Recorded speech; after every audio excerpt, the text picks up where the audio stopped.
Days of Our Lives, May's voice when May knocks at the door. Salem's citizens are still trembling from late April storms, yet the true tempest is only now gathering strength. Over the next 4 weeks, every family and every bond will be tossed about by schemes, betrayals, and decisions that leave no retreat. At the very start of the month, Sean Brady and Steve Johnson sneak into the hospital dispensary to steal the only serum that might wrest Bo Brady from death's scythe. An alarm rings. Sean wrenches his shoulder. The pair dash down blinding white corridors and hide among laundry carts until the guards disperse. When dawn breaks, the final vial rests in Steve's coat pocket, while hurried footprints on the cold tile floor remain. Evidence the police can follow should the thieves slip up.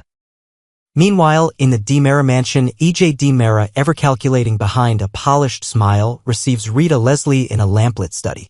Rita nods to his order: sabotage the rival E.J. names, be it Philip Kiriakis or even Cousin Chad. Rita owes E.J. too deep a debt to refuse. One brief call after their meeting lights the fuse on a silent corporate war that will shake both Titan and DiMera Enterprises through month's end.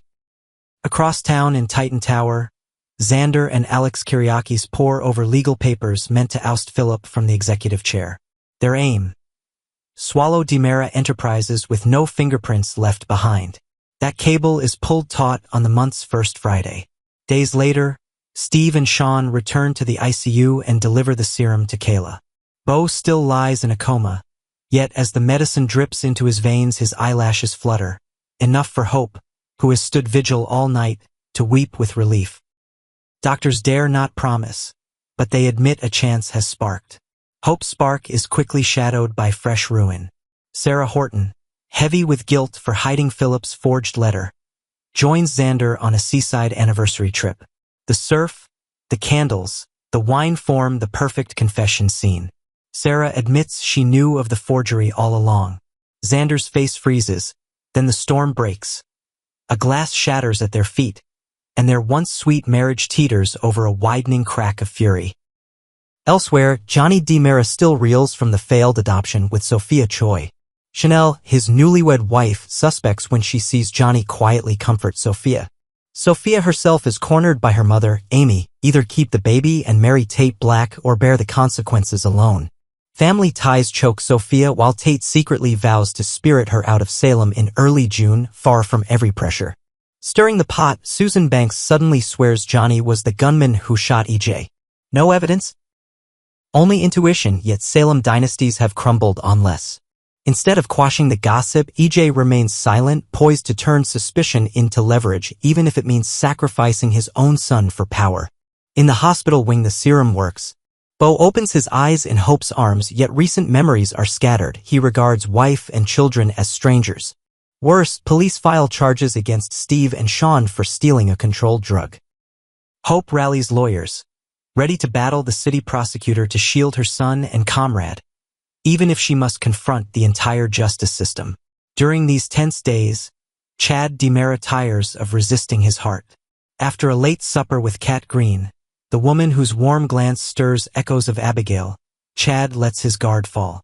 Their first kiss is quiet, no fireworks, only the trembling breath of a man afraid to love again, yet unable to silence honest beats of the heart. Xander, in wrath, demands a separation.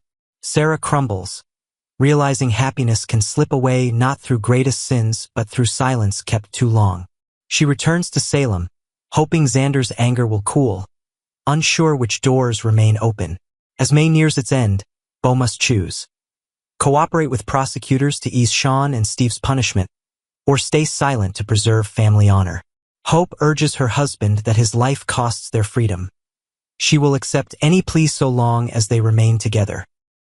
Far from the hospital, Tate and Sophia quietly pack. A night bus ticket to Chicago could be salvation or farewell forever. Simultaneously, Rita Leslie completes E.J.'s order. Confidential files on Philip leak just as Titan shareholders convene, a fatal blow poised to upend both empires in a heartbeat. When May's last chime rings, Salem stands in a tableau of reunion and heartbreak. Bo has awakened, yet the Bradys face court. The Kiriakis clan splinters over one forged letter, while the DiMeras smolder under their patriarch's machinations. Chad finds new comfort, but opens a door to fresh trials. And somewhere in a dim bus station, two young lovers wait to run, clutching dreams of peace. Salem, a small town laden with secrets, has changed once more. May closes, leaving deep fractures for June's tides to rush in. In Salem, peace remains a distant promise. Each dawn may yet herald another storm. Jada and Sean's growing bond. Will heartbreak turn into lasting love? Life in Salem has never been a gentle ride. And for Jada and Sean, the twists and turns of recent months have left them battered and bruised in ways that few could have predicted. Now, it seems that fate, with its strange sense of timing, may be offering them something they both desperately need, a second chance at happiness. But will heartbreak forge a real, lasting romance between them? The story begins with Jada facing the shattering aftermath of her breakup with Rafe Hernandez. After everything they had endured together, after all the moments where it seemed like they might finally find steady ground, it all fell apart. Jada had to make the painful decision to walk away, admitting to herself that the foundation between them had crumbled beyond repair. Rafe had not only let her down emotionally, but had also betrayed her trust in a way that cut her deeply. Though she still loved him, Jada could no longer ignore the harsh reality. Rafe had been with Sammy Brady during a moment of weakness, and he seemed to believe that simply lingering around Jada was enough to fix the damage. There was no apology deep enough, no gesture grand enough to undo what had been broken between them. With a heavy heart, Jada ended their relationship, mourning not just the loss of the man she loved, but also the future she once envisioned. As Jada tried to rebuild her shattered heart, another tragedy was unfolding across town. Sean, long known for carrying the heavy weight of family loyalty on his shoulders, found himself facing devastating news about his father, Bo Brady.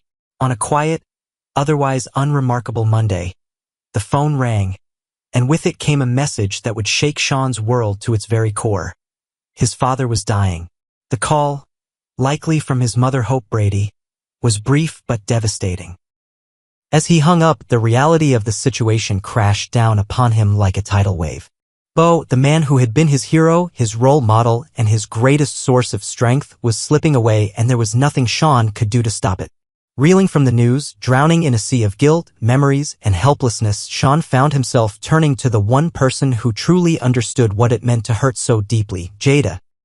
By then, Jada had moved back into her modest room above the bar, seeking the familiar comfort of solitude. But that night, it wasn't solitude she found. Sean, raw with emotion, arrived at her door, a bag of Chinese takeout in hand and a hollow look in his eyes. They sat together, eating mechanically, exchanging quiet conversation that neither of them really heard. The weight of their individual griefs hung heavy between them, an invisible tether drawing them closer. And then, Sean finally spoke the words he had been dreading. His father was dying. The confession cracked something open between them. Jada's own heartache over Rafe, Sean's devastation over Bo. The pain was too much to bear alone. Without thinking, Jada reached for his hand, offering silent comfort, and Sean squeezed back, grounding himself in the only warmth he could find at that moment. They didn't speak much after that. Words would have been useless. Instead, they sat there, shoulder to shoulder, letting the silence speak for them, two broken souls leaning on each other as the world outside spun uncontrollably. Spoilers now hint that this quiet moment of shared sorrow might be just the beginning for Sean and Jada. Rumors swirling through Salem suggest that this connection, raw, emotional, and built on mutual understanding, will blossom into something far deeper than a one-night stand. In fact, it appears they will remain together as a couple at least until the fall, navigating the tricky waters of new love forged in the fires of past pain. Their budding relationship won't be easy. Both carry scars that cannot simply be ignored. Sean will grapple with the impending loss of his father, a grief so profound that it will test his ability to open his heart again. Jada, meanwhile, must learn how to trust after being so cruelly betrayed by someone she once thought was her forever. There will be nights when the memories are too heavy, when Bo's absence is too painful for Sean to bear. There will be mornings when Jada wakes up haunted by dreams of what could have been with Rafe. But through it all, they will have each other, not as perfect saviors, but as imperfect humans choosing to stand together even when it hurts. And therein lies the beauty of their story. It won't be about grand romantic gestures or sweeping declarations of love. It will be about the quiet moments, the late-night talks over takeout boxes, the long walks when neither says a word, the simple act of being there when the other needs it most. There is a kind of love that only comes from shared survival. From looking across the wreckage of what once was and finding, to your surprise, another hand reaching out to you. That is the love that might be blooming between Sean and Jada. Of course, life in Salem rarely allows anyone peace for long. Other complications are sure to arise. Will old flames resurface to test their bond? Will unresolved grief tear them apart before they've even truly begun?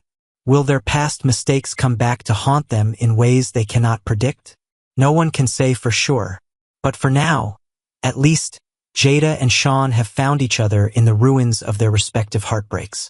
Whether this new relationship will withstand the storms ahead remains to be seen. One thing is certain. Next week marks a turning point. This isn't just two broken people finding comfort for a night. It's the start of something that could, if they dare to believe in it, heal them both. And maybe, just maybe, it will lead them to a love stronger than anything they had ever dared to hope for before.